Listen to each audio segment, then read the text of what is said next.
Forget theory, we're not going to use it in this video. If you're struggling with reliably seeing triads when you're soloing, harmonizing a simple major scale throughout triads, and generally speaking have some of them but not all of them, this ought to make you feel a lot better. I think certain aspects of the guitar are taught terribly inefficiently.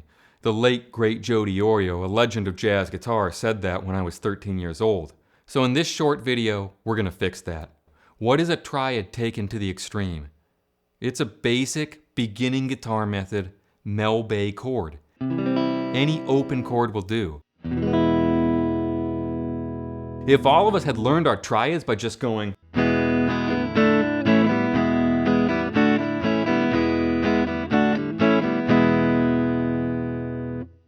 talking about my baby when she comes around. Too much fun. But the point is, 3 chords and the truth. This stuff doesn't lie. So if you go back to a basic beginning open chord, open chords are just a series of triads stacked one on top of the other. Most of us do all right with our basic major and minor triads.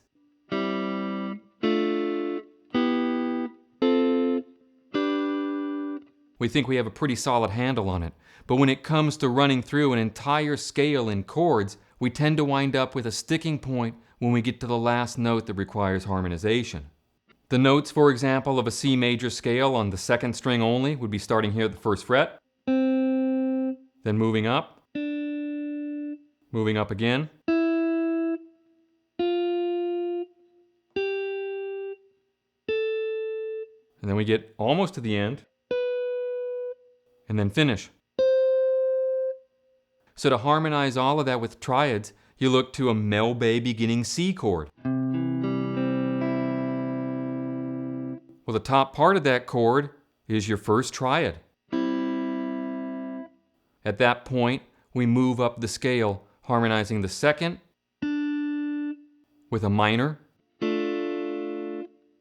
And if there's any confusion on basic major and minor triad shapes, I'd suggest watching my other video on how I see the fingerboard, which I learned much later on in the game from a lesson by Pat Martino in Guitar Player magazine years ago. So continuing on with our minor triads. Then we move up. Then it's time for another major triad. That shape, it's out of, if you take C and you move it up, F major up to G major, then it's time for A minor again, and notice that it's the same minor triad shape up here. This shape is the same as that shape, is the same as that shape. And the majors, this shape is the same as this shape, is the same as this shape. The only difference is you've replaced 2 open strings with a fret. But on the 2nd string, 1 fret higher. It's like a little triangle. And it looks exactly like if you took a D chord. Well, guess what? This triad on top of a D chord is the same shape and the same quality of triad. It's a major triad. It's a different chord, but it's the same quality of triad, that being major, as on top of a basic beginning C chord. Okay, so we've got 1 major shape, 1 minor shape, and the sticking point becomes when we get to the last note. So let's revisit and go all the way up to the 7th note.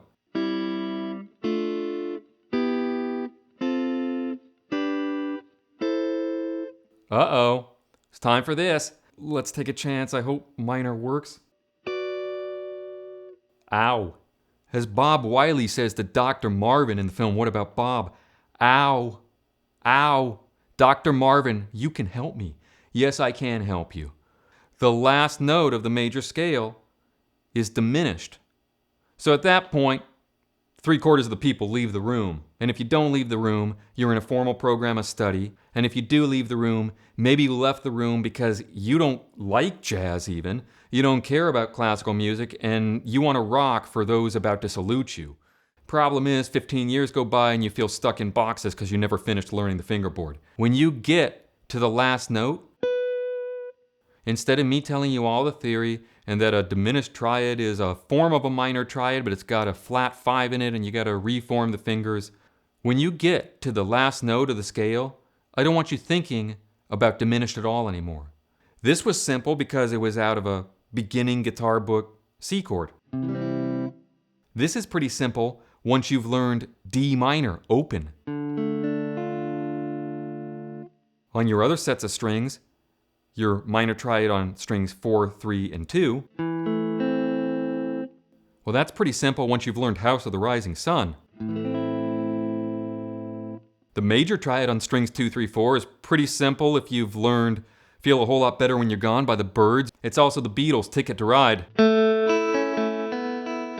But you generally don't hear too many Rolling Stones songs utilizing the diminished triad. So let me throw you a curveball. 3 chords and the truth.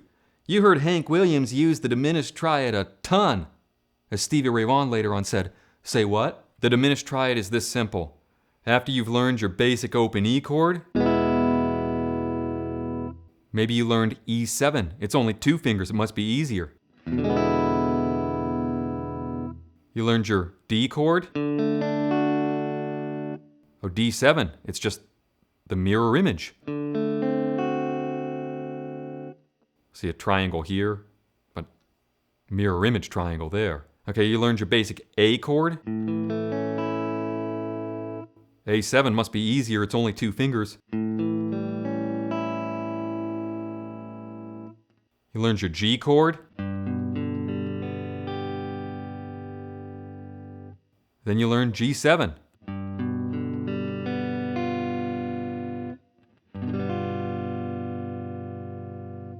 There's a Rolling Stones single, Heart of Stone, that begins like that.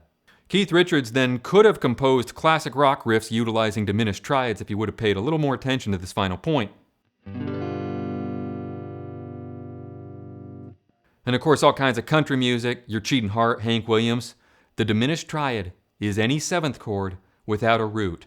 That's the shape, it will never fail you. That's exactly what it is, and it's how you can simplify it when you're looking for shapes on the guitar. So instead of thinking about, I've got to go major, minor, and find a diminished, I want you to think about major, minor, and then a basic 7th chord. Once you've learned just the bare minimum past the shape itself, that for example this is called G7, you'll learn that the additional detail is that those kinds of chords are referred to as dominant 7th chords. So the diminished triad is just a dominant 7th chord without a root. If you still haven't found what you're looking for and you wish that the Edge had utilized some diminished triads, let's make sense of it right now. When you climb up that scale with those triads, you have C, D minor, E minor, F major, G major. Cement that in your mind right now, G major. We're going to come back to it. A minor, and then we have what we believe is the difficult one, the diminished triad. We got to find a way to harmonize it. We got to find the hand shapes. And not only here with these inversions on this set of strings, but on this set of strings, on this set of strings, on this set of strings.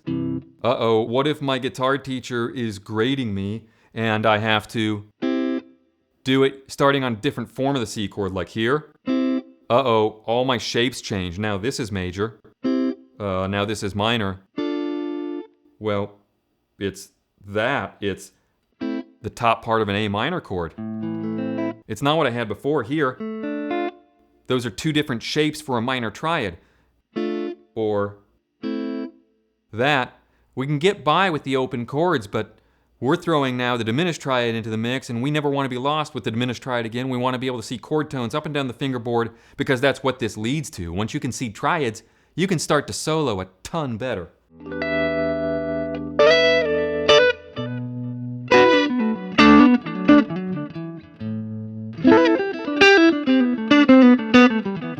So we've made it this far. And when you get to the last note, which 7th chord do you want to look for? It could be G7, A7, D7, B7. Which one? How in the world are you supposed to know? I want you to go back to what I told you to remember. Remember I said, here, remember this is G major. Whatever the name of that triad is, in whichever key you're practicing this, in this case, we started in the key of C, and we're harmonizing in the key of C, so that turns out to be a G major triad. But in any key, whatever the name of that triad is, remember that, hold on to that, and then when you get to the last note,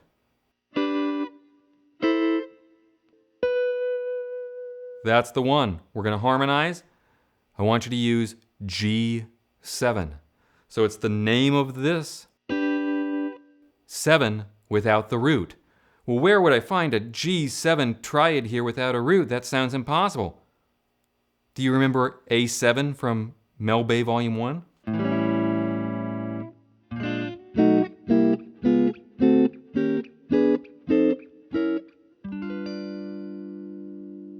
Well, how do I find the triad in that?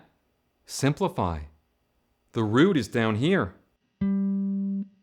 I'm just asking you to play the remaining 3 notes on the top 3 strings.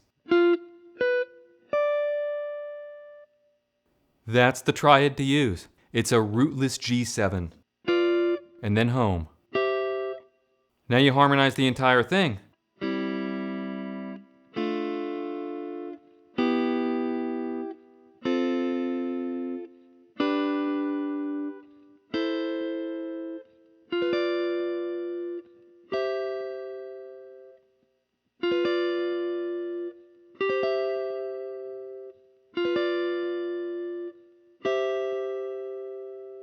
And here's another insider's trick. That triad works beautifully in all kinds of folk, country, rock music, you name it. If you have the chords C, F, and G, and you're trying to play a solo, hitting the chord tones around the triads,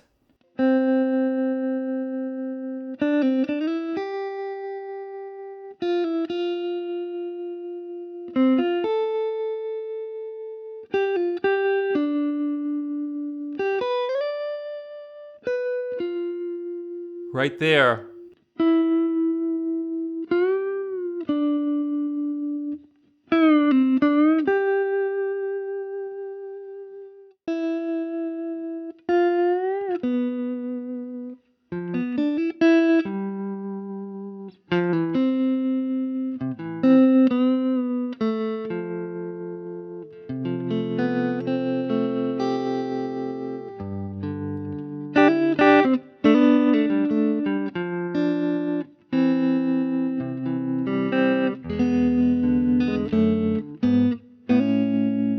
Does it work in A? What if I need the diminished triad that's right underneath the A note? Well, what's the 7th note of the A major scale?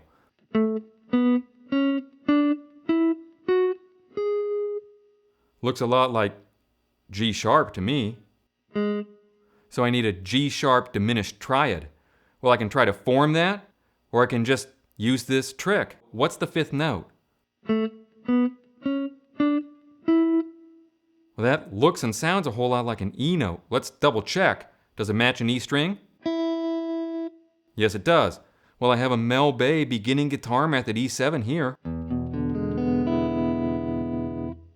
What if I want the triad on the middle 3 strings, 4, 3, and 2?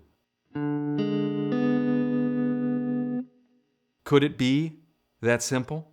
Yes, it can. Does that lead into A nicely? Sounds good to me. Let's say it's jazzy and the tune is in A, and the chords go. Could it be that simple? Could I really play G sharp diminished triad just like a rock and roll shape up here and sound okay?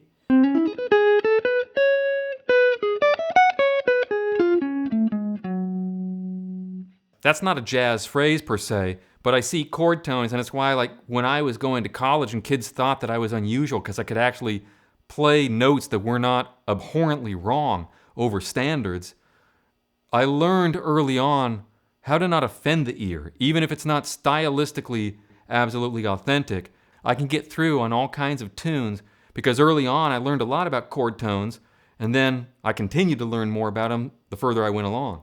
Maybe you don't want to become the world's most authentic jazz guitar player, but if you're going to do anything out of your house for money, sometimes you get called for gigs and you got to wind up playing over some changes on some standards. Instant chord tones for playing the blues also.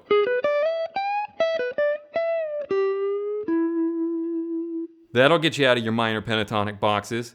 Chord tones. If you work that way, you'll start to unpack the chord tones all over the guitar. You begin to develop an intuitive sense of the fingerboard. I hope this gives you some new avenues to explore, and I'll see you again tomorrow.